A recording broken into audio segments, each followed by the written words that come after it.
खुश हो? आपका हीरो बाहर आ गया है.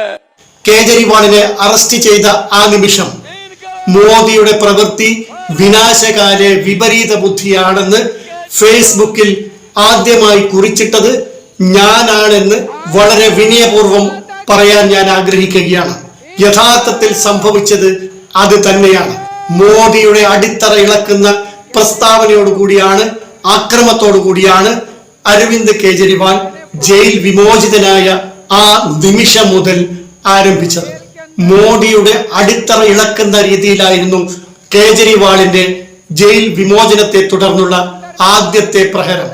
ആദ്യം ഞാൻ പറഞ്ഞ ആ വാചകം, ആ പഴഞ്ചൊല്ല് ഇവിടെ പൂർത്തീകരിക്കപ്പെടുകയാണ്.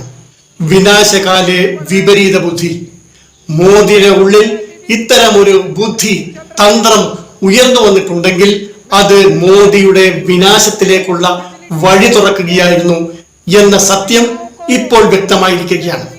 ആദ്യത്തെ പ്രഹരം നൽകിയത് മോദി വളരെ പ്രത്യാശയോടുകൂടിയും പ്രതീക്ഷയോടുകൂടിയും ഉയർത്തിക്കൊണ്ടുവന്ന ആദ്യത്തെ മുദ്രാവാക്യമായിരുന്നു. അതായത് മോദി കി ഗ്യാരണ്ടി. ഈ മോദി കി ഗ്യാരണ്ടിയെ തന്നെയാണ് ആദ്യം കേജ്രിവാൾ തച്ചുടച്ചു കളഞ്ഞത്.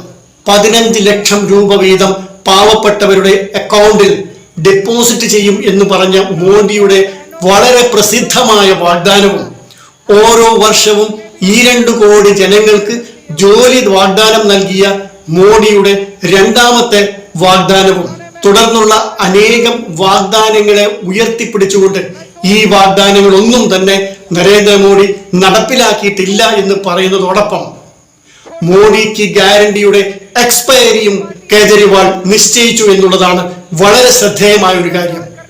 ഇത് അപ്രതീക്ഷിതമായി നരേന്ദ്രമോദി ഉൾപ്പെടെ ഒരു BJP നേതാവും സ്വപ്നത്തിൽ പോലും ചിന്തിക്കാത്ത കാര്യമാണ് കേജ്രിവാൾ ഇവിടെ ഉയർത്തിക്കൊണ്ടുവന്നത്. 75 വയസ്സിൽ റിട്ടയർഡ് ആവുന്ന നരേന്ദ്രമോദി തന്റെ ഗ്യാരണ്ടി എങ്ങനെ നടപ്പിലാക്കും എന്ന വളരെ പ്രസക്തവും ഇരുതല മൂർച്ചയുമുള്ള ആയുധമാണ് ഇവിടെ കേജ്രിവാൾ നരേന്ദ്രമോദിക്കെതിരെ തൊടുത്തുവിട്ടിരിക്കുന്നത്. ഇതിന് പുറമെ മോദിക്ക് ഗ്യാരണ്ടിയുടെ അന്ത്യം കുറിക്കുന്ന രീതിയിൽ കേജ്രിവാളിന്റെ 10 ഗ്യാരണ്ടികൾ അദ്ദേഹം പ്രഖ്യാപിക്കുകയുണ്ടായി.